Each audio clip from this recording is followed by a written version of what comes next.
Hello guys, നമുക്കിന്ന് variety ആയിട്ട് നമുക്ക് കാക്കച്ചപ്പ് താളിപ്പുണ്ടാക്കാം. എങ്ങനെ നോക്കിയാലോ? കുറച്ച് വെളിച്ചെണ്ണ ഒഴിച്ച് വെളുത്തുള്ളിയും ചെറിയുള്ളിയും ഇട്ട് അതൊന്ന് വാറ്റി വരുന്നവരെ ഒന്ന് വാട്ടിക്കൊടുക്കുക. എന്നിട്ട് ചതച്ച് വെച്ചിരിക്കുന്ന കാന്താരി മുളക് ഇട്ട് കൊടുത്ത് അതും ഒന്ന് വഴറ്റാം. എന്നിട്ട് അതിലേക്ക് കട്ടിയുള്ള കഞ്ഞിവെള്ളം ഒഴിച്ച് നമുക്കൊന്ന് തിളക്കുന്നവരെ വെയിറ്റ് ചെയ്യാം.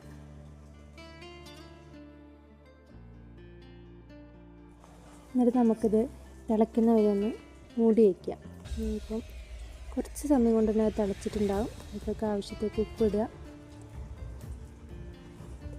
നമ്മൾ കഴുകി വെച്ചിരിക്കുന്ന കാക്കച്ചപ്പ് ഇതിലേക്ക് ഇട്ട് കൊടുത്ത് ഇത് അധികം നേരം തിളയ്ക്കേണ്ട ആവശ്യമില്ല. അധികം നേരം നിറച്ചാൽ കഴിച്ചു പോവും. വേഗം തീ ഓഫാക്കി മൂടി വെച്ചാൽ മതി. സ്വാദിഷ്ടമായ കാക്കച്ചപ്പ് കറി റെഡി ആയിട്ടുണ്ട്. ചോറിൻ്റെ കൂടെ അടിപൊളിയായിട്ട്.